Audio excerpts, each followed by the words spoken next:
All right, Dr. Pat Davidson, first question for you. You have a long training history, everything from strongman, MMA to bodybuilding. What are some of the most valuable lessons you've learned along the way that kind of translate throughout all of the different sports and in life in general? Well, I mean, I think there's all the scientific stuff that people get very excited about and cling to very, aggressively.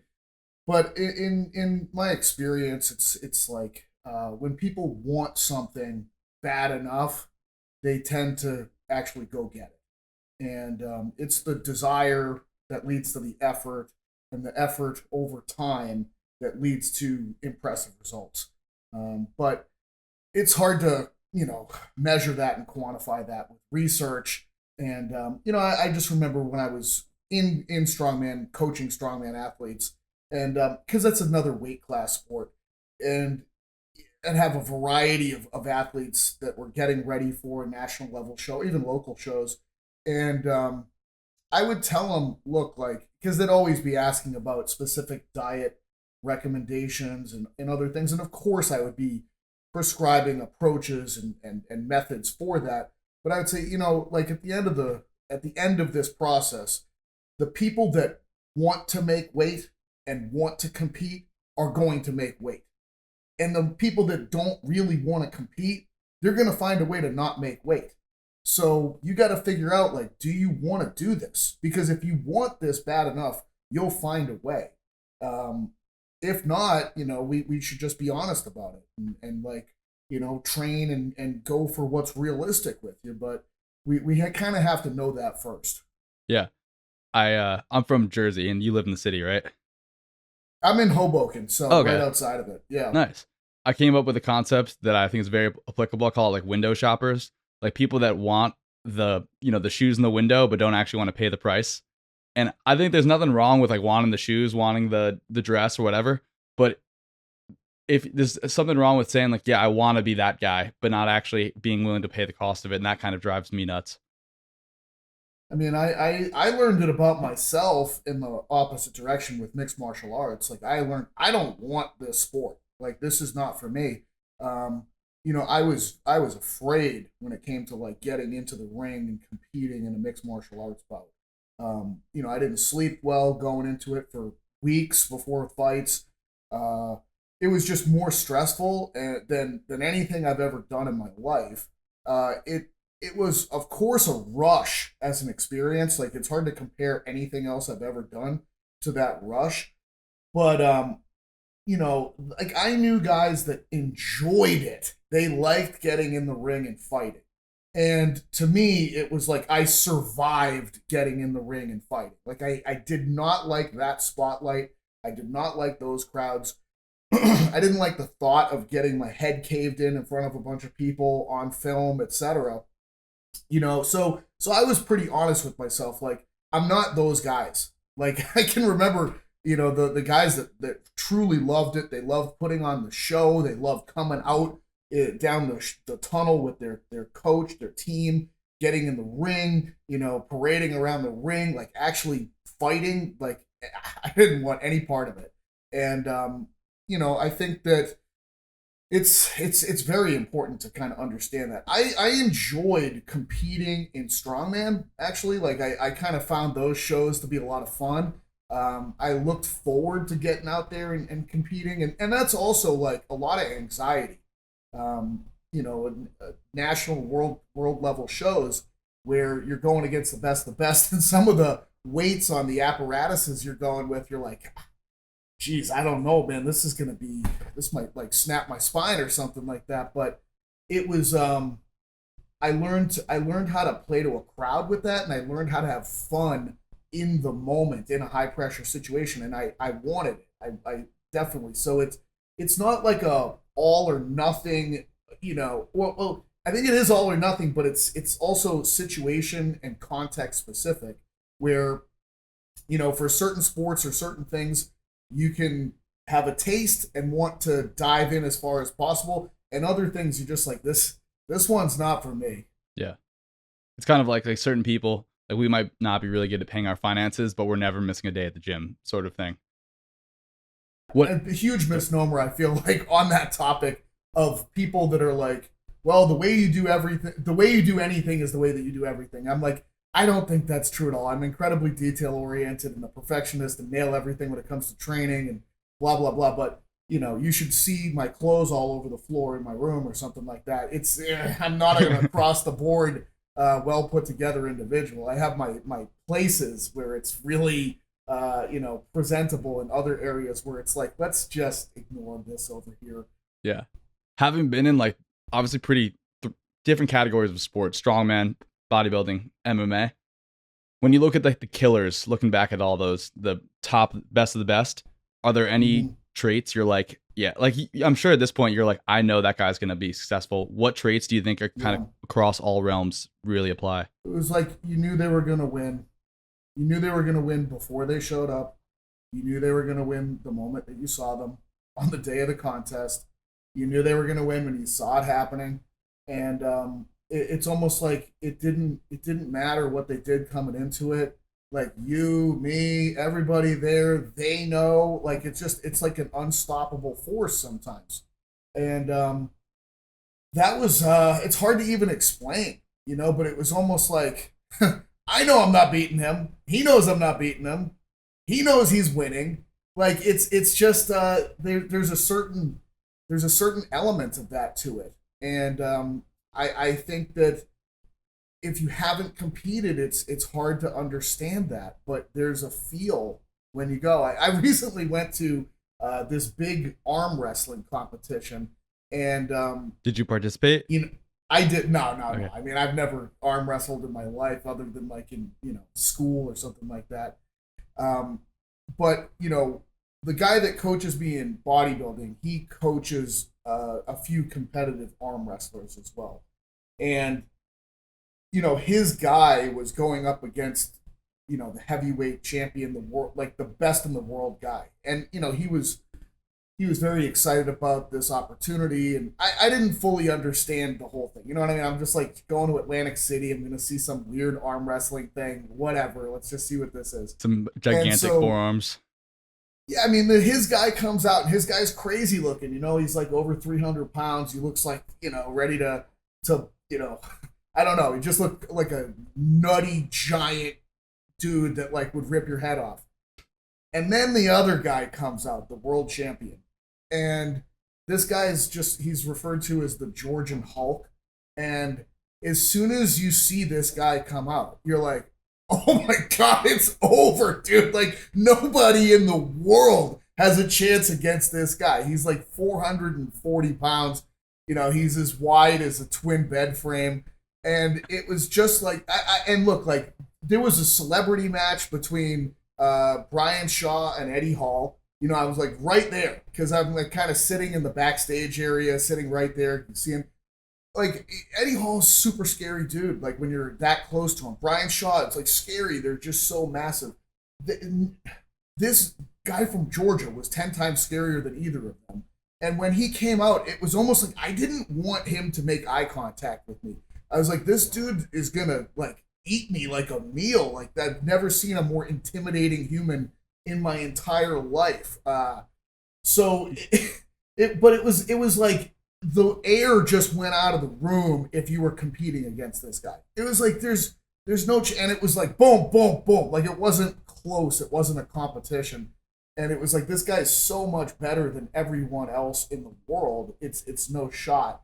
So it's hard to I think that oftentimes there can be a thing where the competition is incredibly even, but other times where it's like there's a separation between one person and everybody else. I mean, I'm old enough to have watched Michael Jordan play, and it was just like there was no point having a season. There was no point having playoffs. It was like you just knew that he was going to win. Like there was no chance. Nobody else even had a chance. It's not like that anymore. It's like it's very competitive. It could go almost any way. Everyone's kind of curious who's going to end up in the finals and win it at the end of the year. It was not like that with Michael Jordan. It's kind of like Tiger Woods when around the year 2000. It's like dude, he's going to win the major. Like it's like you're betting it's either him or the field, and it's like I don't think I'm gonna take everyone else. Like nobody even has a chance against this guy right now. The level of dominance is so significant. And is it his physical ability? Is it his mindset? Is it like something else? It's hard to say, but I've seen it on a lot of levels in person where it just it's I remember being in high school, and we were a smaller town, and the biggest town in our region, I remember them coming and getting off the bus, and their uniforms were just all red, and their uniforms were so much better than ours, and they had all the right equipment. And I swear, as soon as they got off the bus, we were just done, dude. They were just bigger, all red, very uniform, and it was like lights out. And that can happen a lot. So, Is there any tangibles you found like that you've tried to cultivate into your own practices? That's like, how can I be this kind of killer? I think it's a really hard thing. It's like I think you got to be around those people a lot, and you need to compete a lot. You need to win too. I think winning is hard. I think winning at anything is hard. And the more that you win, the more that you want to win, and you become accustomed to winning, and then you won't accept anything but winning. But I think that it's very hard to do that. Um, Why do you say winning is hard? Because usually that's not what you hear. oh, it's the hardest thing in the world. Well, you mean like Winning's the the act hardest of thing in the getting to world. a win, or like the act itself of winning? All of it. Winning at almost anything is hard. Everybody wants to win at everything, all the time. And you have to beat everybody else that's coming for this thing. And it's like you're going against every other man's best when you decide that, hey, we're coming to this thing, and it's all up for grabs. Everybody wants to win. You're going to get the best of what everybody else brings, and if there's time to prepare the whole thing, it's very difficult. I think in almost any setting to win, you have to prepared your body, your mind, your emotions, your spirit. You have to have thought of all of the ways that everything can go wrong. You have to be able to know how to deal with things when they go wrong, because they will. You have to overcome when it's very difficult. I think it's very, very challenging. And then you have to get used to how it feels to win, and then to expect it, and but also expect it, but know that it's the most elusive thing, and as soon as it's taken from you, it's very hard to get it back. Like oftentimes when people have won and then they lose, it's very hard to get it back. But I don't think it's easy at all. I think it's the hardest thing that there is. What are you doing right now to get ready for your next show in that sense? Well, I think bodybuilding's relatively easy because you're trying to put on as much muscle tissue as you possibly can in areas. You know what I mean? It's not like anybody's training like their obliques to get giant, but it's generally more muscle and then less fat, and you can't do both at the same time. So it's I'm currently just in a process where I'm trying to put on as much muscle tissue as I possibly can, and I have muscle groups where I need to focus on to do that in. So that's about it in terms of competitiveness for me right now. Um, so it's not like a super hard recipe. It's not like I need to learn how to run routes for like a slot receiver or practice footwork or much of anything else. There is posing, but it's like uh, the complexity of posing is not the same as like learning how to fight in MMA. Yeah. It's simpler. So as a bodybuilder, if you were to go to like a next sport, what do you think would be the most like in the rethinking the big patterns kind of PRI style? What would be the most difficult opposite sport for you to get into? I mean, like figure skating or something, like Something with a ton of rotation. yeah, high diving. Yeah, Yeah, that would be I think super. those. I don't think I would do very well in men's figure skating. Yeah, you might break the ice at this point. I think the ice would break me for sure. Like no question. Like The ice Yeah. doesn't care. It'll just melt and come back. What's it been like? Like 'cause you competed at 155 in MMA. You I said, did, yeah. and Um, what are you my sitting at right my now? 240. Okay. So it's almost a full 100 pounds heavier at this point. My coach actually from mixed martial arts sent me a picture from my first fight this morning because it happened on this date Oh, wow, 21 years ago. that's So crazy. I would love to see you that know, picture. yeah, it's. I was like, whoa, I didn't expect to get this morning. I still remember. Never forget that. Like, but it was probably the moment where I realized like this sport's not really for me. Yeah. What has it been like on like a physical level, like gaining 100 pounds almost? Well, I mean, it's like I said, that the picture where I fought at 154 and a half, that's from 21 years ago. So, but I do remember when I stopped fighting in grad school, and I gained 60 pounds in 6 months, I think. So it was very difficult for me to keep my weight down at that level. And I definitely wanted to lift and really push like how strong and big I could get, and so I was excited to be able to just eat and lift. And so within 6 months, I was already, over 200 pounds. I think I got up to like 210 pounds. So it's never been that difficult for me to just like kind of gain weight, but it's always like, it's not gaining weight, it's gaining the right kind of weight. That's always the challenge. So, with this, it's like, um, my this really is like year 3 for me that I'm in right now. I'm not going to compete again until next July, so I really have another full calendar year before I get on stage. So that'll be year 4. Year 1 for me, my peak weight I got up to 235, and I competed at 194. I think was the stage weight that I got to. Last year I got up to 245, and I competed on stage at like 210. And now this year, I have previously got up to 245 again, and I did a mini cut prior to the current phase that I'm in, and I got back down to 230. And now I'm 4 weeks into this one, and I'm back at 240 again. So I'm going to take it's like kind of taking a run at that 245 to 250 range across this next 12 weeks. And then I'll mini cut back down again for 6 weeks. And then I'll take another run 12 weeks to get to 250, 255, another mini cut. So it's like a sawtooth pattern of trying to go up in lean tissue over time.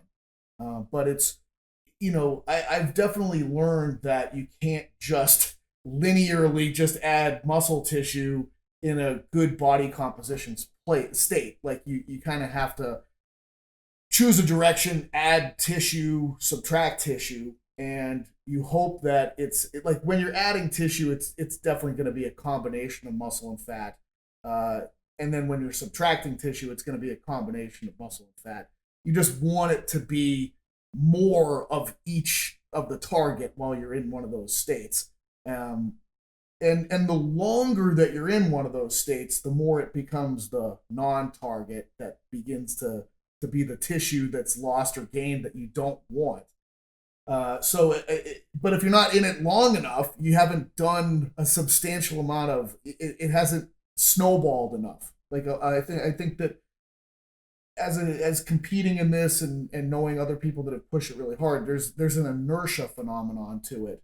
Almost like you start losing fat, it's hard to kind of get it rolling in the beginning to a certain degree, and then it starts to happen, and it's almost like the sled's moving. And now the further that it pushes, it's gaining some speed as you go. And then as you kind of come into the end of a diet, you start eating back up, and it's almost like you're still losing weight to a certain degree because of some level of the inertia of the phenomenon of the state that you're in. So you need to allow that to happen, but eventually it kind of gets to the point where you're like, I'm starving and I'm not really losing weight. Or on the other side of it, like I'm literally stuffing myself every day like I'm King Henry the Eighth or something like that, and like I can't gain weight. Like I got that way at the end of this last one where I was 245, and literally every day I was just eating to the point where it was like I felt like I was going to go into a coma after every meal, and then again and again and again. Like I was just so exhausted for the whole day, and it was like 245, 245, 245, 245, day after day after day after day. It was like I don't know what to do. My supplements at this point in time are pizza and Kool-Aid and cookies, and it's like I'm not gaining weight, and I feel sick to my stomach. So, um, that's kind of like a lot of these things are asymptotic. So you kind of hit the sweet spot of the curve where I feel like it's like the sled's moving, and then you can kind of get to the flat spot, and it's like it's just even to stay level, it's kind of effort. Yeah. How have you chosen at the rate which you're trying to gain? I think that there's other high level competitors that are similar height and weight and structure to me that like kind of like you kind of have to pick other people that have done it before you and sort of see their process. And for me, like John Jewett is like somebody I look at as probably the most educated person in that realm of like high level Olympia competitor. He's also the same height as me. He's got a lot more muscle tissue than I do, but he's got more time in the game, and like, he is very detail oriented in the way that he goes about his business, and he also documents it like in his Instagram to be able to see. So, when he's going through one of these weight gaining off season pushes, he's in this like 1 to 2 pounds per week kind of a range. So I kind of go in a similar level. It's just not as I can't gain as much as him at the same rate because his start point is leaner than me, and his start point is also with more muscle tissue than I have.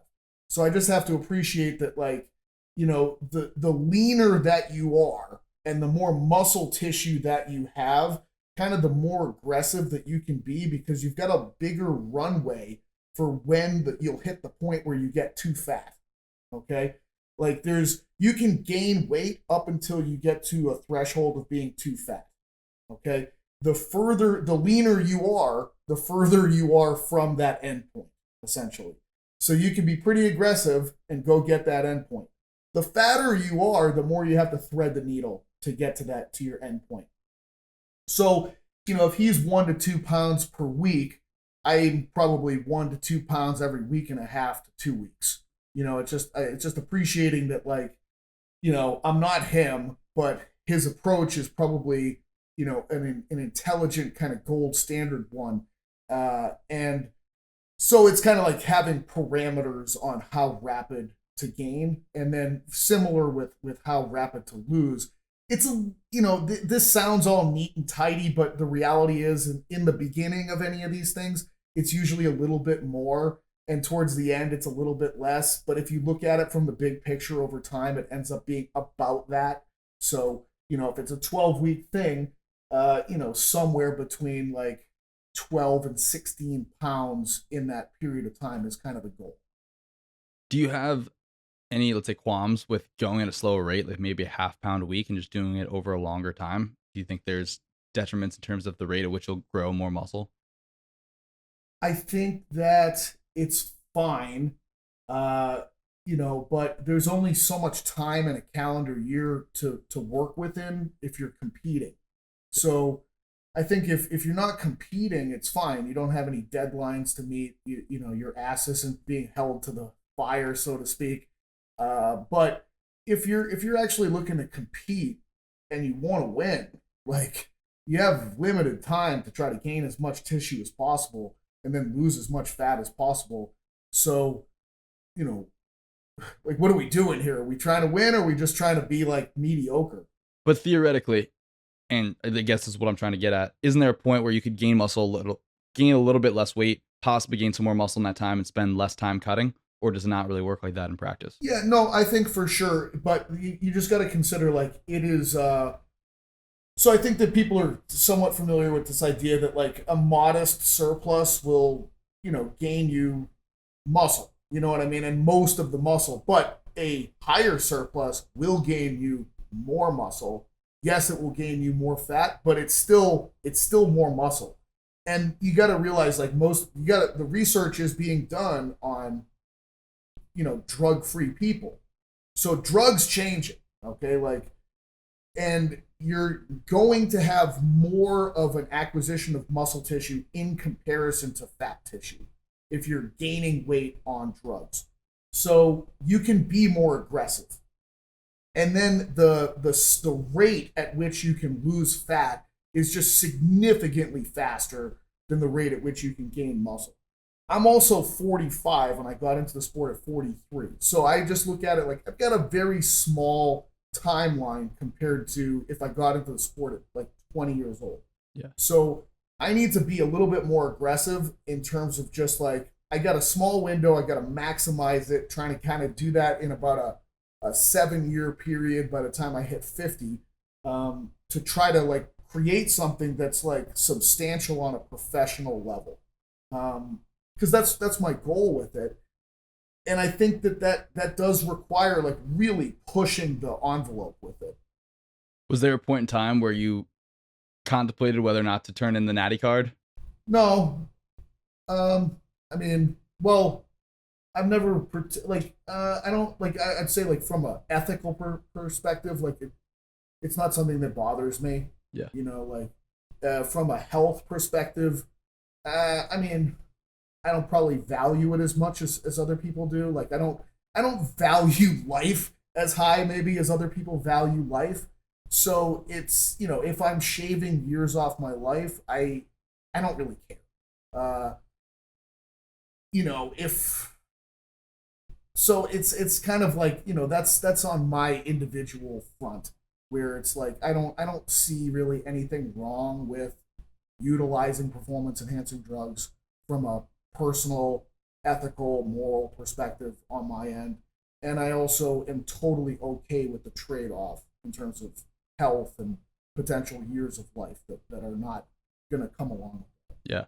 I heard Mike Israel say, I thought this was an interesting perspective. He was like, as someone that's really into science and seeing the capacity of human potential, it's almost crazy not to take drugs to see what you could possibly accumulate, Yeah, it almost reminds me of like a car guy that's like, that won't have a street illegal car somewhere in a garage. It's like you're that into cars, but you're like you won't like push it to a performance level because it's not street legal. Like, what are we doing here? Yeah. Do, what are your thoughts on, okay, so I guess where does this end? Because it's interesting with, and I don't mean to pick on Israel at all, but like he's getting surgery on certain stuff, and like by all means, do whatever you want. But I'm just like, I feel like if you can change, like I have really short bicep insertions, if I could extend my insertion, I feel like at some point, like how does that become legal in terms of like the bodybuilding world? Who As knows? surgery, I yeah. like, yeah, I like that it's kind of the Wild West, and like if you're psychologically willing to give something a shot, let's see what happens, man. Like it's just yeah, like I that's kind of the morality piece of it that I like is that there's almost none, and it's just like someone's willing to experiment and try something, and it's so nutty. That's actually what I enjoy about the world of it and the subculture of it. That is kind of cool. So I thought this would be a really fun question for you to ask you. How do you define athleticism? I mean, like I would just say, do you win, or are you able to perform at a very high level in the chosen sport that you're participating in? Okay. So, but all right, in my personal Like, definition, you can't be an athlete. You can't be an athlete if you're not playing a sport. yeah, Okay, and sports are so different from each other that like it's hard to. That's like arm wrestling. The guy that won arm wrestling that I watched, he's gonna be terrible at distance running, and he's gonna be terrible with anything that would involve grace or fluidity. But he's gonna snap every single person's arm in half if they decide to get an arm wrestling table with him. So it's just like the sports are so varied, and the elements that would make you good at a given sport can be completely different than the elements that could make you great at a different sport. So I don't know. I don't think that there's any there's the majority of sports that I think fit into the popular most viewed category, and they're more like each other than a lot of other sports. But like, shooting as a sport, archery as a sport, curling as a sport, like, are those guys going to be good at shot put? No. Are they going to be like? It's just so random. There's so many variables with it. Yeah. Yeah. I've thought about this decent amount, and I kind of think like athleticism is obviously a very broad bucket of different categories where you have conditioning be a factor. Like personally for me, if I was to define the pinnacle of athleticism, it'd probably be like a small forward in basketball. But that's obviously relative to each sport. Like what, as you said, what are you optimizing for if you look at it that way? Yeah, it's tough. I mean, I don't know how good they're going to be at golf Yeah. or pool. They might be terrible at those things. Yeah. So when you're programming for athletic weapon, like what is the Mhm. is there an archetype in mind in terms of what you're looking to, if who would be the pinnacle of the athletic weapon training? I mean, it was my own personal training, and I just thought that was a good name for it. Yeah. And if anything, like I kind of would like to be like, if you could step on a bodybuilding stage and do well at the NFL Combine, that's kind of like what it would be. That's cool. Yeah, the ability to move, but also kind of look jacked as well. Yeah. So I remember, I think you may have said this at Connor Harris's seminar down in Jersey City, and you're essentially saying that like CrossFit is basically a competition of like the same thing over and over again. It's not really very varied in terms of athleticism. If you were to design a competition that tried to challenge across all these different spectrums, what would that sort of look like? Yeah. So what I said about CrossFit is that they are the masters of the sagittal plane bilateral stance in basically every expression that you can perform at within that. So different loading zones, different velocity zones, different duration zones, and different motor patterns within that. So, but if you look at like, they do have a cycle, but a lot of their stuff, it's like, okay, we're going to squat and throw a med ball vertically. We're going to squat and push a barbell vertically. We're going to, squat and clean a barbell. We're going to, kind of squat and pull a rower handle. It's a lot of the same thing, but it's like, one is high load, low velocity. One is low load, high velocity. One is low load, low velocity for a really long duration. It's all most of their activities live in the same plane and stance with just different expressions of that plane and stance. And then whenever they have to do things that go outside of that plane and stance, because they will throw really weird random things at them, like swimming or a pegboard climb, or just you oftentimes see injuries, or like the competition gets turned on its head because it's different enough from the majority of their movements.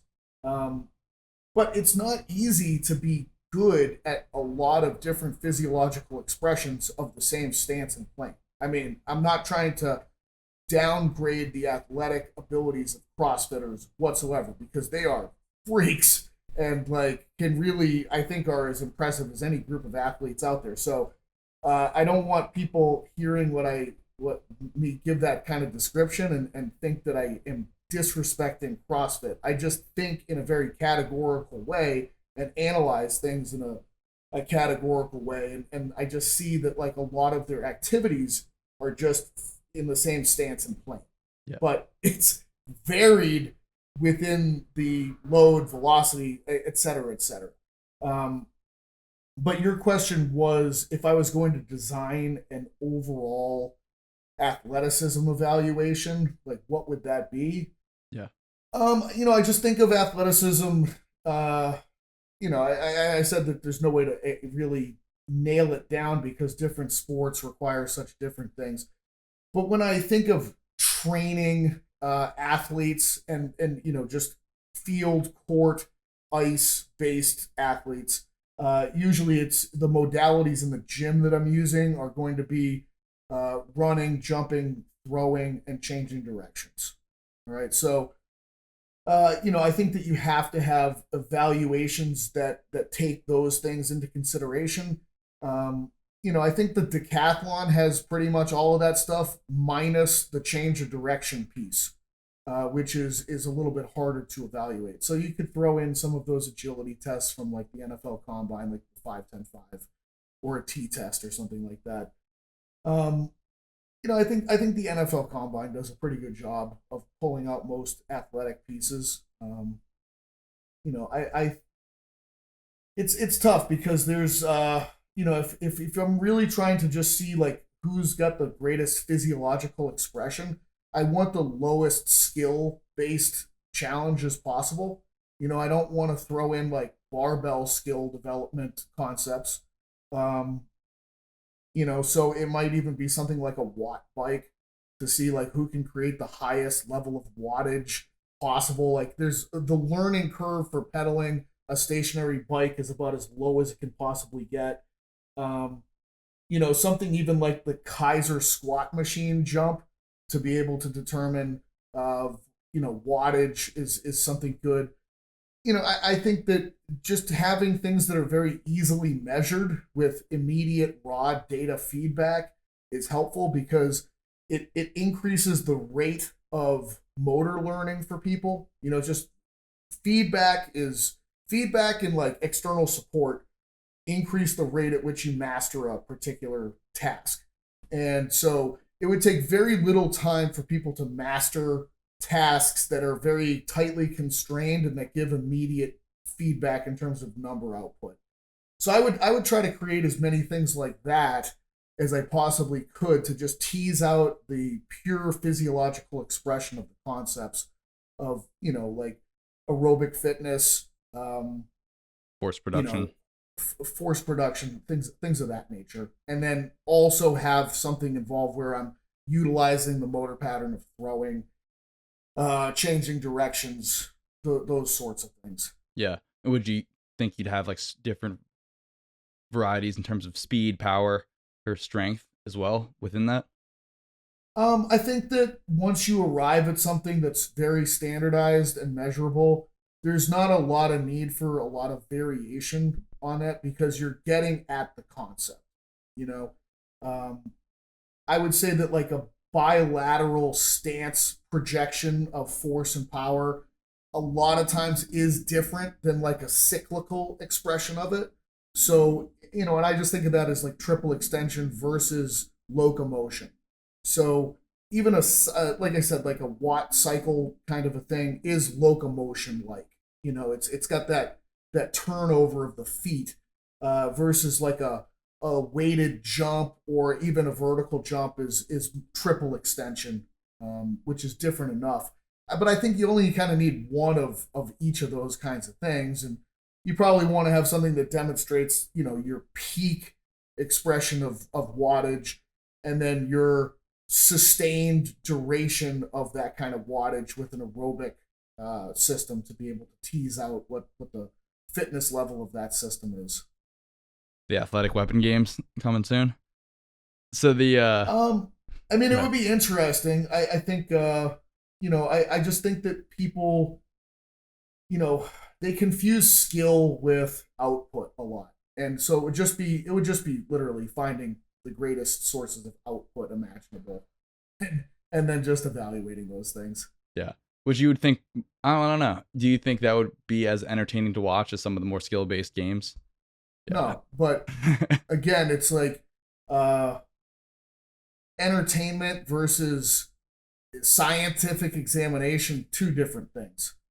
If you were to, does anyone come to your head that would be like, you think would nail this potential games in terms of an athlete?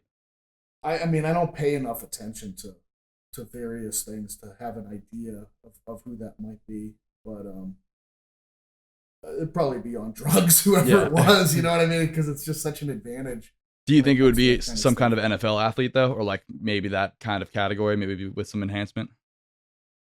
I mean, they might struggle with the endurance part of it, but I think that you know, in the United States, I think that our, most forceful athletes live in the NFL.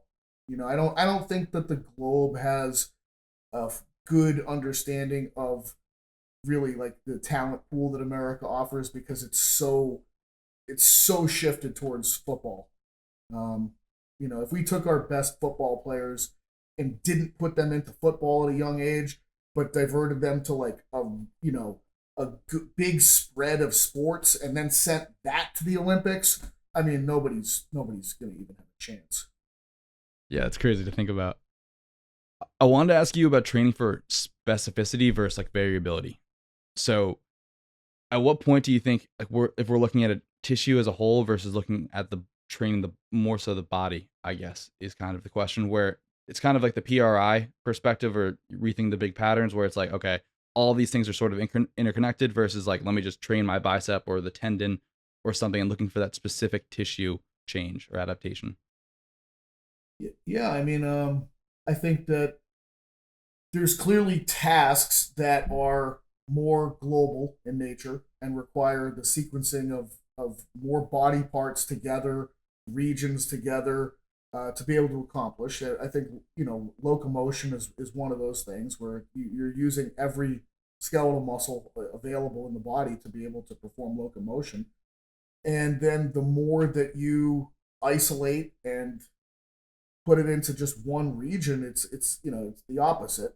So it just depends on what your goals are. Like, are you involved in a sport that is systemic in nature, or are you training for something that requires isolation and like a point, more detail, more in one region, and I think that each has overlap with the other. It's just that there's going to be a dominance for a given individual, but it's available. All of these things are available. I think you just have to consider what you're trying to accomplish, what the rate limiting factor is for any of those things, and to make a good decision on what kind of tool to use for this individual for their circumstances right now. Because there's probably a good time for a female soccer player to do bicep curls, okay, and there's probably a good time for a male open bodybuilder to do uh, you know some kind of full body locomotion task. It's never an all or none. It's kind of a gradient of sorts that like has strong elements for different people, but there's always a potential area where there could be some overlap where you wouldn't initially think of it. Yeah.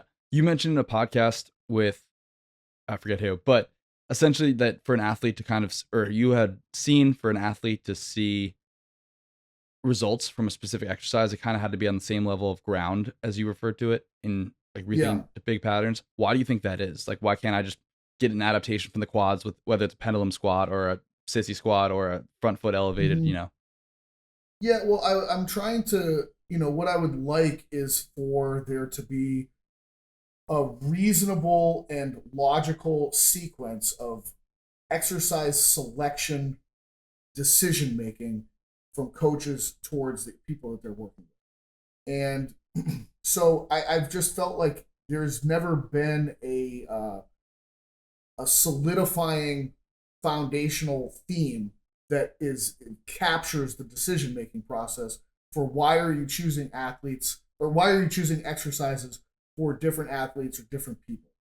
And so I think that you first have to take a step back and categorize athletes and categorize exercises. And my attempt with using the ground concept is to do that, to categorize sports and to categorize exercises and to potentially think of it as creating an alignment between the kind of sport that we're playing and the kind of exercise that might best represent the way to train for that individual.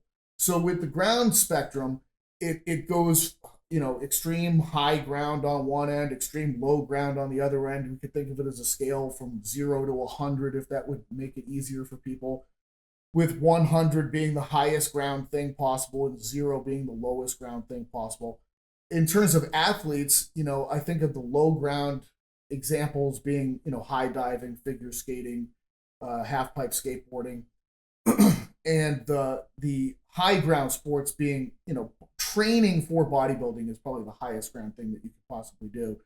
But powerlifting, interior line playing football, that sort of stuff. And the characteristics of those polar opposite athletes are opposites from each other. Where your low ground individuals, what makes them great is their ability to turn and tumble through space. And what makes the high ground individuals great is their ability to prevent themselves from being turned and tumbled by external forces. So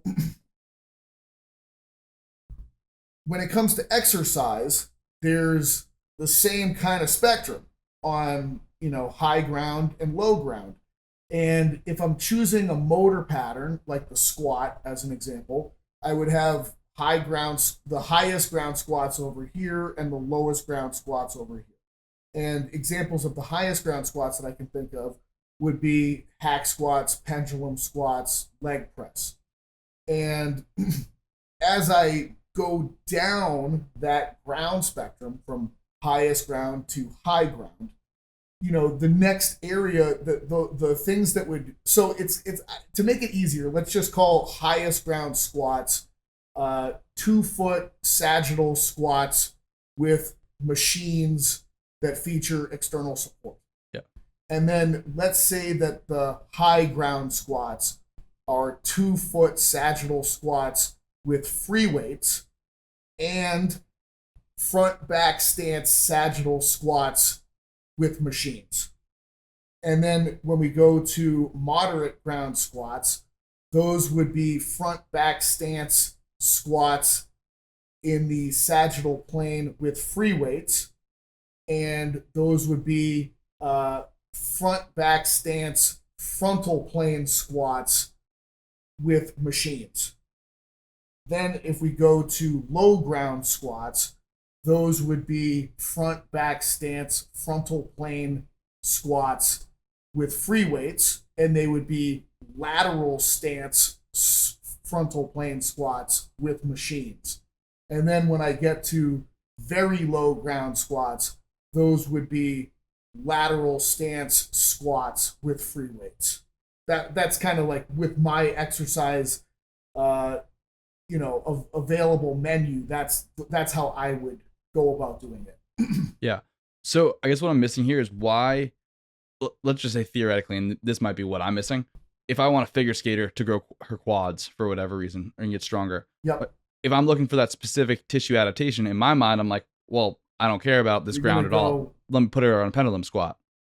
But so, well, yeah, that's what I would do as well within this, because the things that make, like, when we look at very high ground athletes, what allows them to not be turned and tumbled in space is becoming more massive, and in particular having more muscle tissue.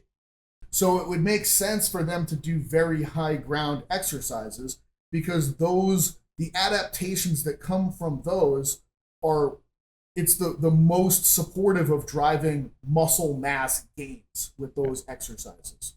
And as we move towards the very low ground, the adaptations that are going to come from that are going to be more in the realm of motor control. I'm not selecting those exercises as tools that I would use to try to grow muscle tissue. Okay.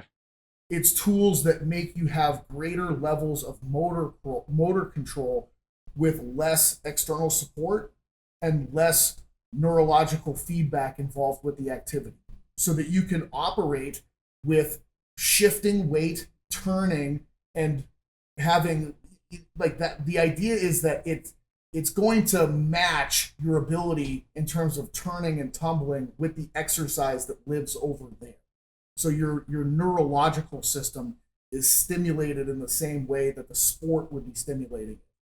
So essentially, you're looking to not put people increase their not have those athletes lose their ability to move in space, to tumble, and as you program with the or exercises. enhance it. Okay. And so I guess my question then is, what is like the muscles that are involved with shifting, turning, and tumbling are frontal plane and transverse muscles. Yeah. And so I'm trying to train frontal plane and transverse muscles in frontal plane and transverse positions and load them effectively. So the problem it's the way the loading is probably not going to lead to significant growth, but it will recruit them. And if they're recruited and trained to some extent, there should be some improvement in their functionality. You know, so if I want someone to turn and be able to drive and be able to shift and lateralize, you know, I don't even know how well it would work because no one's ever actually utilized the system in those conditions. But I think it's the only logical thing that makes sense for something that could lead to a performance effect within those populations. Unfortunately, most people aren't even aware of the correct exercises, the correct way to implement those exercises, how to execute them properly. So it's just kind of like right now, it's just a thought process in a vacuum. Yeah.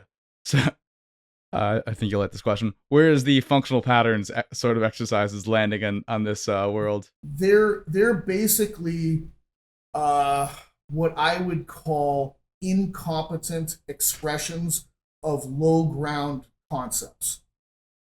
Why are they incompetent? Because they generally lack the proper alignment of the axial skeleton in the positions that we're looking for to be able to recruit the frontal plane and transverse muscle tissue that in the way that it should be for motor patterns that are trainable, such as squat, hinge, push, pull. They're basically just like a big mess of, you know, moving in space, but without like a very good, solid biomechanical lens to evaluate proper sporting motion from. Yeah. So you were on the Men's Health podcast, and you mentioned you kind of broke the guy's heart when you're like, I think farmers carries are really good at improving farmers carries. Would you say it's the same thing? It's like, sure, like you can get really good at whatever mace carries or whatever, but it's not going to translate to anything else, is essentially what you're getting at. Yeah, I think that's fair. And versus like if you actually know how to center someone's weight so that you're recruiting the frontal plane tissues of the thorax and the pelvis, and now we're being able to squat or hinge or push or pull on top of that. Now I think that we're actually developing the tissues positionally in the positions that are ubiquitous within these sports.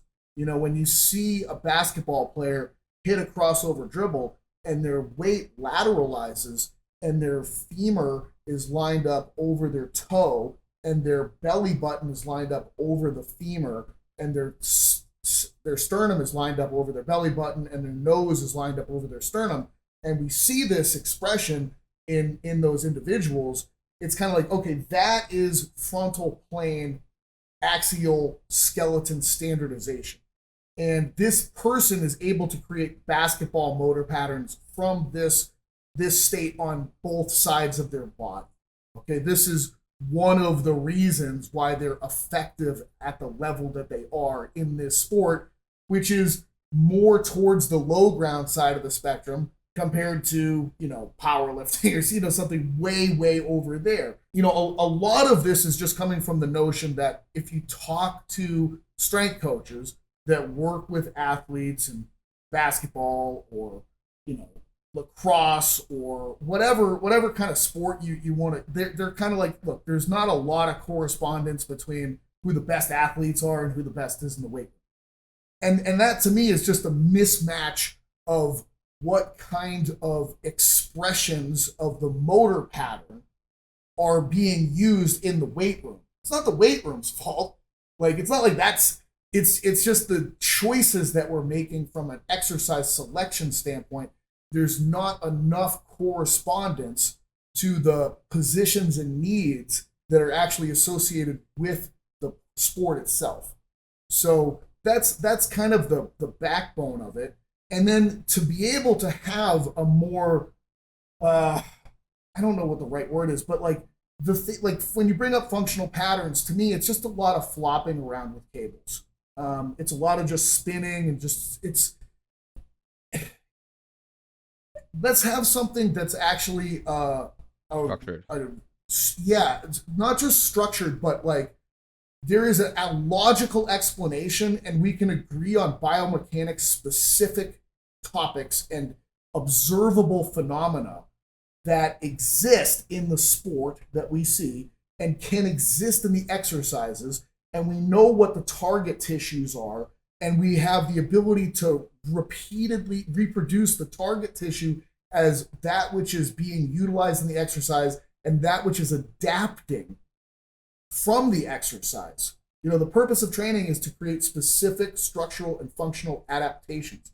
I want to get you into the observable positions of the sport, and I want your tissues that are performing in those positions to adapt. I want them to have better neurological function that can be measured. I want them to have better tissue structure that can be measured, and I want them to lead to something that is less, I don't know, whimsical or mystical as I currently see it from a lot of these sources that are just kind of being run by gurus, as opposed to people that are really putting it together for other coaches to be able to understand, utilize, and produce results from.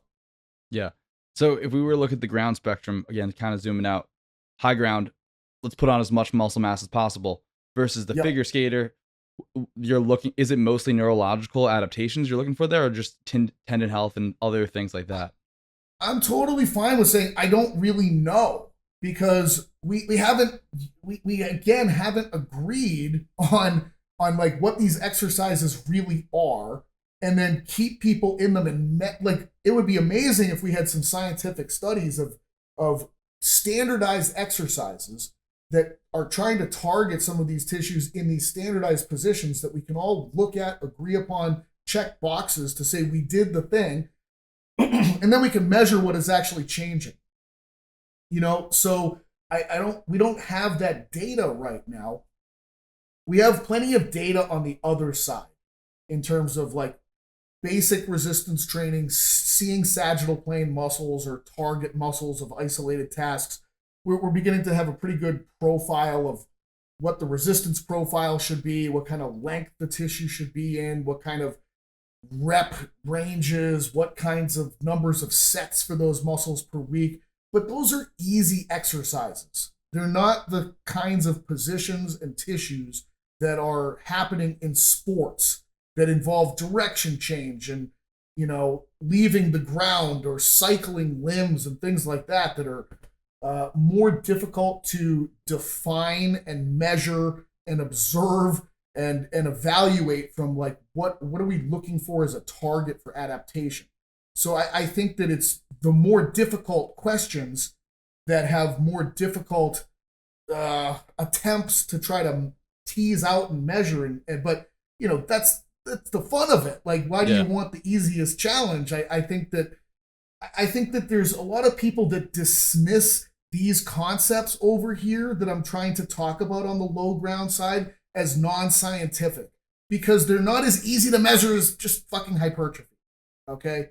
It's a lot harder to get at these ideas, like getting into your left hip and getting out of it on a cut, and what's actually responsible for that, to be good at that, for like an NFL cornerback who's trying to backpedal, get into a cut, and break into a sprint. Like, that's a thing, and you have to get into very specific biomechanical positions and probably have specific tissues that are incredibly powerful, or a shortstop that needs to field the ball backhand side in the hole, stop on that leg, and fire a ball across the diamond. And it's like, I mean, there's transverse tissues here, there's tissues in the groin on the right leg that would have to be able to own that position, internal rotation fibers in the hip and the thorax to be able to launch the ball. It's just like, ooh, this is not easy stuff to measure. Like, we can currently measure like straight lines and like, but it's like, yeah, that's kind of lame, and don't dismiss it just because we don't know how to measure it yet. that's kind of foolhardy. But people love to jump into camps, and I don't like camps and cliques. I never have. I end up just being a hermit over here. But We need you as a hermit. I do see that as a problem. Yeah. Yeah. So like, what would be, we go to an MLB team, MMA team, what would be your selling point? Like, hey, let's try this out. These low ground exercises, like you build a routine for them. Well, number one, the sequence that I have always starts with the highest ground exercises for everybody. Okay. I don't care if you're a high diver. We still have the same motor patterns in your program. We still squat, hinge, push, pull, run, jump, throw, change direction. Okay. You play sports, you're a human. So we have all of the motor patterns. Okay. And we're going to start them all in the highest ground version of these things. Okay. And I always start with the squat because it's just easy. Because it's a lot easier to define that than to define like high ground throwing. Okay. That's just like a harder thing to, and that's why I teach seminars, because it's like, let's actually tease this out. How would you build high ground throwing? And you need like bands and other shit on people to give them an idea of how to get them in the right position and how to rig it up. And I don't have an easy name for what those exercises are. It's like, but once you understand the principles of ground, and that it's literally, you're creating support, like what some people will call external stability. You're creating anchors, you're creating support positions for people to have their body against, and you're creating feedback so that it's things that people can touch and feel and see and hear, so that it gives them a better sense of where they are in space. And you see that as soon as you give those things to people, the motor pattern looks more like the archetype for what that motor pattern should be. So if it's a squat, it's generally a vertical up and down kind of a thing. And, you know, if you throw someone in the hack squat, it's generally up and down. It's very up and down. You know, your knees go forward a little bit, your hips go backwards a little bit. You know, if you're in free space, the hack squat really allows this, like, boom, this vertical displacement of the axial skeleton to take place, and the target tissue of the quads is just nailed every single time. And I know that I'm going to get that from a probability standpoint much higher than if I was like, yeah, exercise 1 today is dumbbell overhead squat. You know, people are like, oh, okay, well, I guess I'll give that a shot. Like, and it's just going to be a disaster. You have no idea what's going to happen. So I want to ingrain the fundamental notion of the motor pattern first. Okay.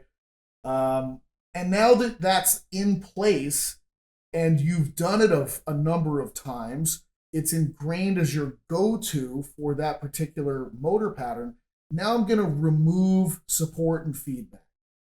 Okay. You're going to be more and more in open space.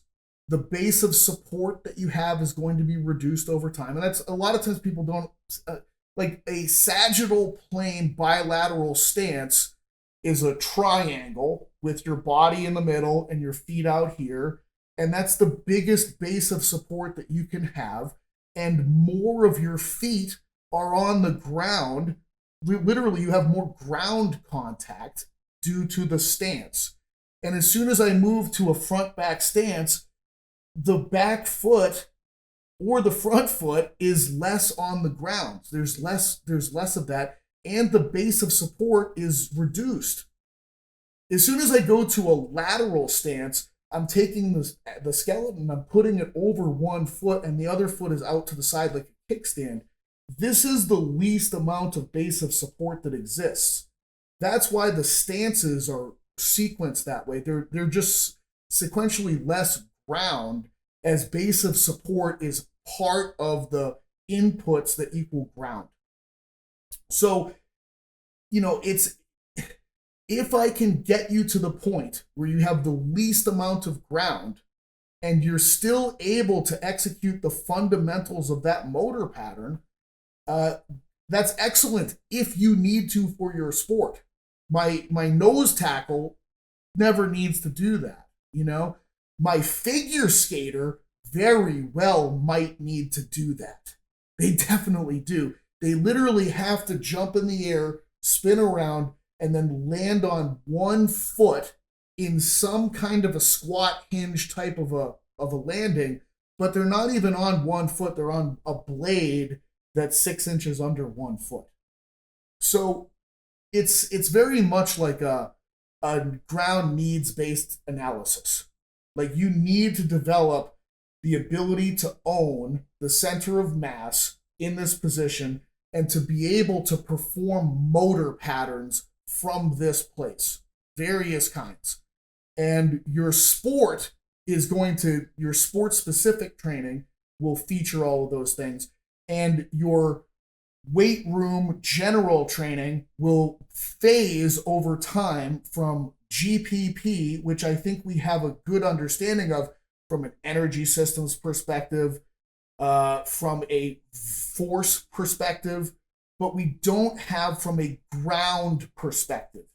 And if I build your calendar year out with moving your GPP from energy system development that's far away from your sport, and then it moves closer towards your sport specific energy system needs as the calendar approaches time for that, and I move your vectors of force production closer to that over time, well, then I should probably be moving your ground-based exercises closer to that as well, because again, it's going to be more similar. There's just more similar and there's more dissimilar. And the more number of variables that I could possibly think of that actually impact this, probably the better. And I just think that this is one that has, like, I just try to look at things and identify what's already been established, what are people already talking about, and what's missing. And to me, this was the thing where it was like, it was obscure. I think it's oblique from the perspective of an analysis, but I think is very fucking real, you know? And if people can understand it more, they're going to begin to analyze, identify, categorize their exercise selection better, more logically, and in a way that's going to be more beneficial to athletes. Yeah. So essentially the lowest ground is kind of more focused on owning that position no matter what. And as you work people down, you're kind of working on owning the position with less ground, with less support. Yeah, it's I mean, again, it's less support and less feedback. Yeah. Like, you know, and like when I think of high diving is the lowest ground sport I can possibly think of. Springboard in particular, because there's just practically no support.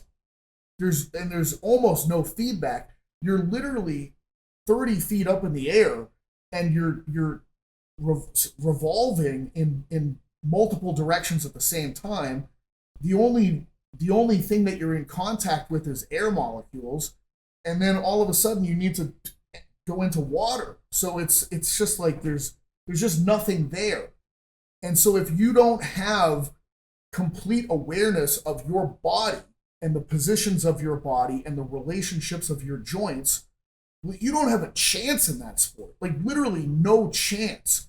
And I don't believe that adding muscle tissue is going to improve the ability of you to be able to put your, you know, segments of your body into a specific position at a specific time and then change those things as you're falling through space. Yeah. As the longevity conversation gets really popular, this is kind of hindered on both sides, I think, because on one side, you might want to work towards lower ground exercises so they can better stabilize themselves at different positions. But on the other end, you have like, let's put on as much muscle mass and bone density as possible. Would you kind of want to end up on both sides of the spectrum there? Probably not. I think it's literally just a tissue and aerobic game for longevity. Okay. Yeah, I don't think you need to be coordinated or good at low ground activities to live and exist in the modern world. Yeah. It's just like, have you accrued enough of the raw physiological material to extend the period of time that you have to lose it before you're dead? What about balance though? Yeah. I think that balance is not very trainable. You know, if there was a way to train it, it would probably be in the low ground stuff, like, but I think there's certain tasks that I would say are just not worth it. There's like, and I would say training the general population to perform low ground challenges, it's like they're just so bad at understanding their body and coordinated movement and things like that. Like, uh, it's like it's very similar in my mind to the talk about BMI, where everybody that's in the fitness world is like, BMI is crap. It's total crap. It doesn't consider muscle mass, blah, blah, blah. And I'm like, no, listen, BMI is an incredibly useful metric because it's amazing at the population at large level. Because the number of people that actually have enough muscle mass to divert the thing is so small, it doesn't matter when you're going through the statistics on it. Yes, you're an outlier. Who cares? This is an incredible tool. Let's keep it and use it because it's going to be like one of the most predictive things for health and longevity imaginable on a global level. Same thing in my mind for exercise selection. I'm just going to pick the highest ground exercises that I possibly can for humans to perform to accrue muscle tissue. And I'm going to pick the highest ground aerobic exercises for them to perform as well for aerobic fitness. And when I think of high ground aerobic pieces, it's like the Stairmaster. You get to hold on to the handles. You're stepping with your whole foot on a step every time. Literally, no one's ever gotten hurt on that. No one's like, oh man, my hip is really bothering my knees. No, it's like, it just fucks you up. It just gives you a great aerobic workout. There's like, again, more ground is actually less impact too. Okay. The more impact you have, the more air time you have, the less ground time you're actually spending. So the like other examples of high ground aerobic tools would be like the a stationary bike, even the arm and leg bike, the assault bike. Yeah, like when you start thinking about these things, does the thing go on a track? Is there something that you can hold on to with your hands? Are your feet in contact with something almost all the time? Again, it's from a probability standpoint. If I give you zero coaching advice, can you do it relatively competently? And Yeah. the more high ground a thing is, the more likely someone with low motor ability and low coaching input is going to be able to do the task with some level of proficiency. Yeah. I would say I do the same exercises I'd have my grandmother do, but in terms Yeah. of, trying to build muscle at least. Yeah, I mean, do you trust her using a slide board? No. I throw her straight on the pegboard.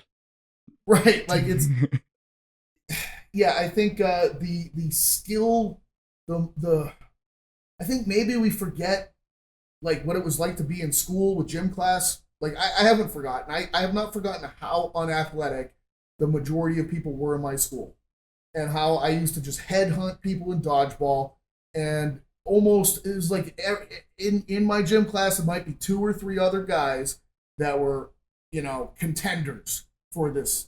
Everybody else was just a target, just target practice, and all these poor schmucks all over the place.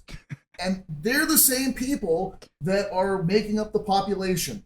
That, like, why would I expect this person that couldn't catch a big red Voigt ball when they were 16 years old to suddenly be able to do this sophisticated exercise well? They can't. Like, most people are terrible at exercise.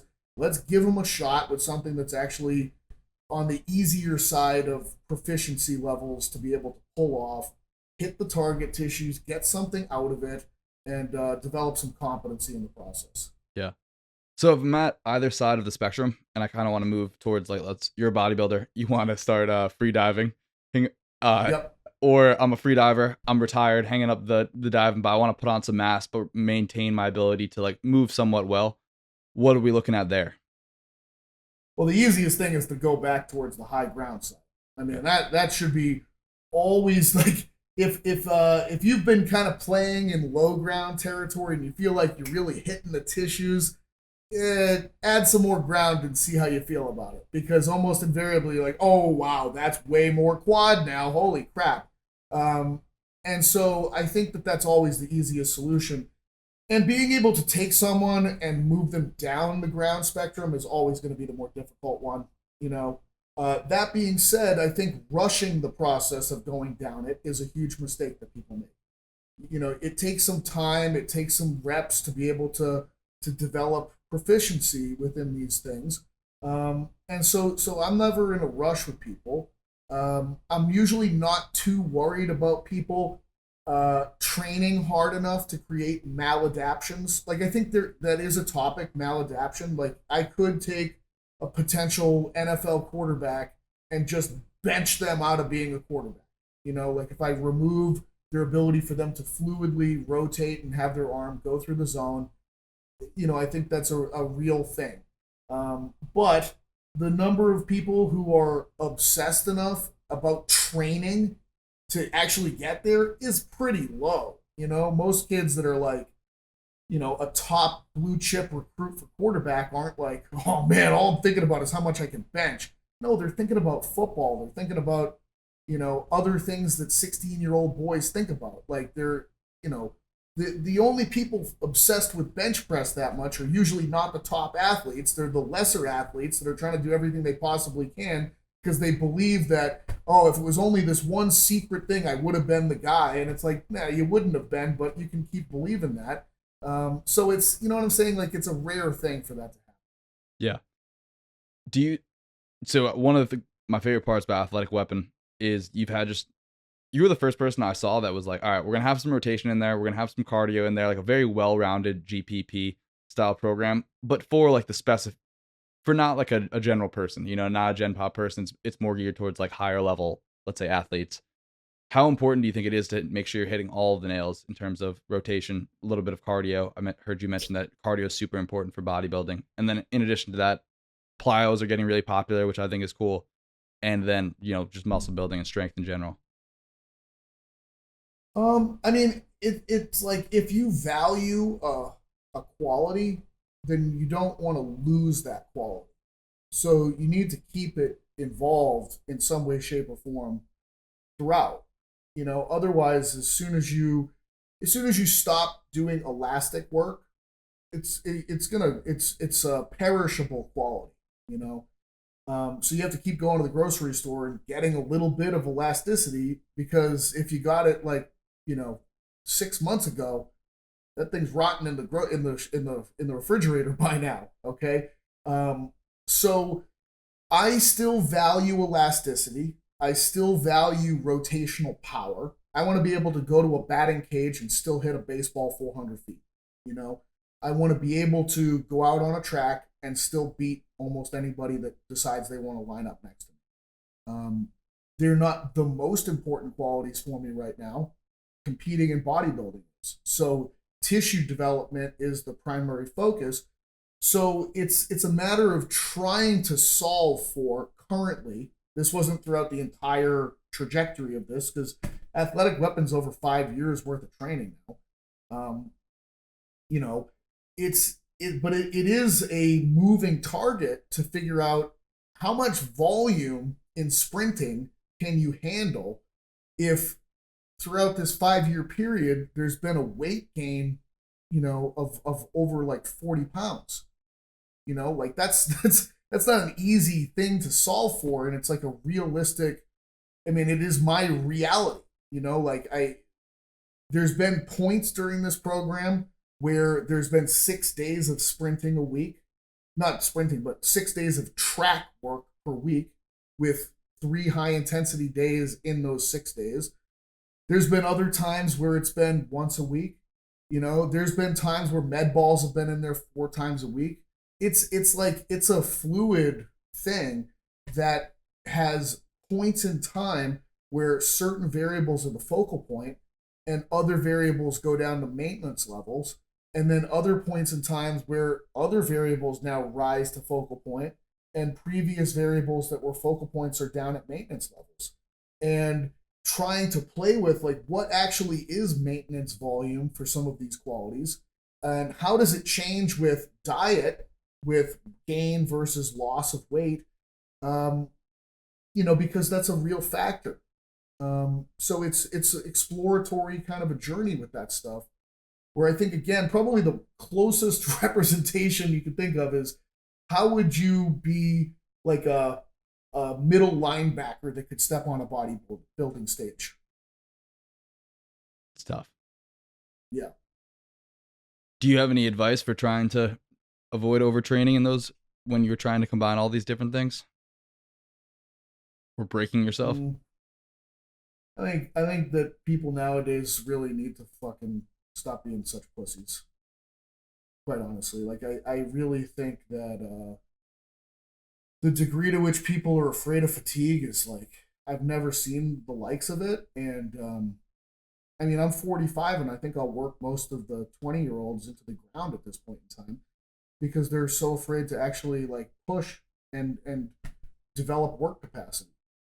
I can remember a time where the industry was obsessed with work capacity, GPP and handling volume. And, I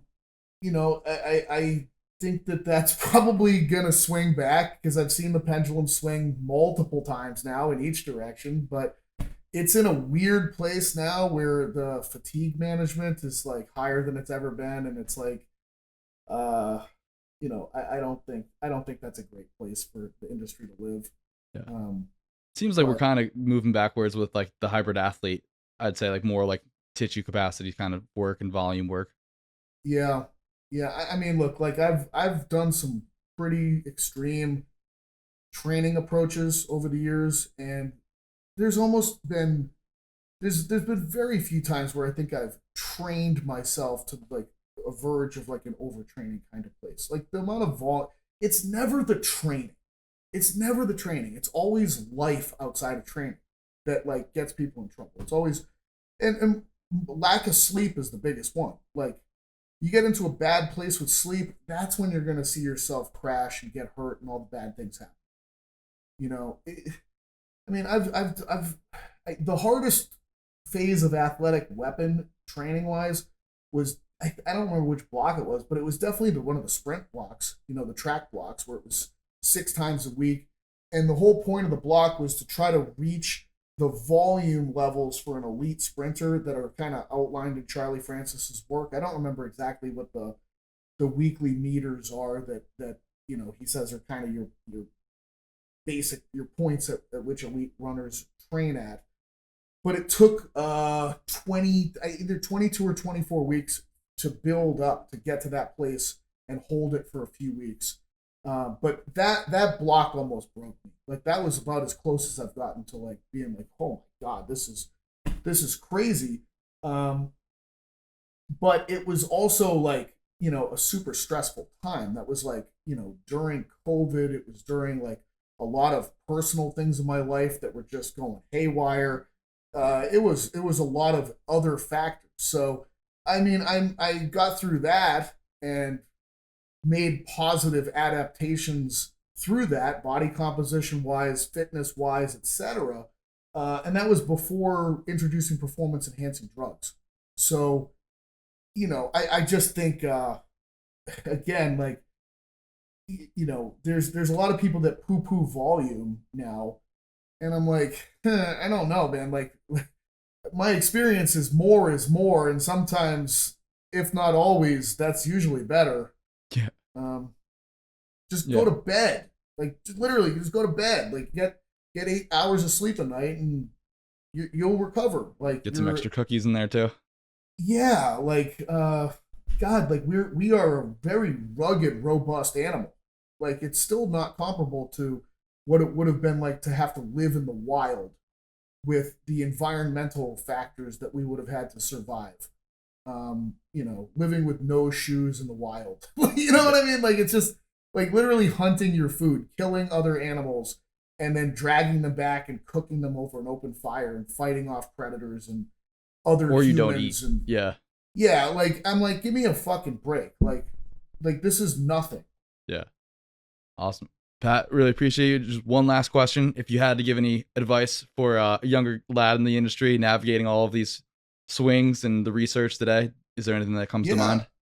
yeah, for sure. Like train and find other people that are badasses and train with them.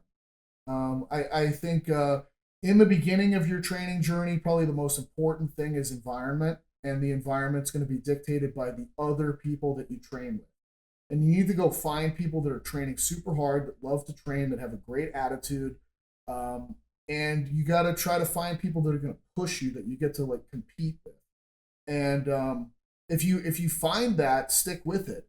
Eventually, your life's going to change, all that stuff, and other things are going to become more important. I think at a certain point, like measuring things and having really good tools to train with becomes more important, but not until you've checked that environment box of like other humans who will drive you and really push you to a level. And then you're gonna have to swing that pendulum back and forth between like careful, measured, intelligent, and then just getting in the room with animals and letting that competitive camaraderie kind of spirit do what it does. So, but you can't ever let go of that thread of training and also trying to compete in things. Like your holy grail, your sacred cow methodologies, when you compete in something, you're going to get absolutely fucked up by someone who does the complete opposite, that you think is a stupid approach. And you're going to have to eat a huge slice of humble pie after you get your ass whooped by somebody that's doing things exactly the opposite of you. And then you're going to have to be like, well, what the hell do I know? And, I think that's really important, because I would say the worst place that you can be in life is in the zone of high confidence, low competence. And probably when you get to the point of being highly competent, you're also in a place of low confidence. Okay? And that's not the best place to be either. Like, there should be correspondence between them. There almost never is. But when you have experienced enough things and you've seen your beliefs get shattered, because that's what the world is going to do, it's going to take everything that you believe to be true and it will shatter it in front of you. After that's happened enough times, and you're like, you're probably actually pretty good in that area by that point, by the way, and you're helpful and useful to other people and yourself, but you're like, well, I could definitely see this not working. I think that when you get there, you're probably in a pretty good place. Awesome. That was great. Thank you. You're on at Dr. Pat Davidson on Instagram, and are you guys opening that gym? We'll see. It's these things are always good ideas until the realities of like construction and finances come crashing down. I've got a feeling that something's gonna open and something's gonna move forward, but timetails on when and how it's gonna play out, it's unknown. Awesome. Well, hopefully, love to train with you at some point for real. That would be super fun. I'll have to get down there. Yeah, if you're in Jersey, I am too. Even before anything else happens, always an open door over on my end. Sweet, appreciate it. Well, thanks, Pat. Really appreciate your time. You've been awesome to watch over the years. I've learned a ton from you, and hope we'll continue to do so. Thank you very much. I appreciate it. No problem.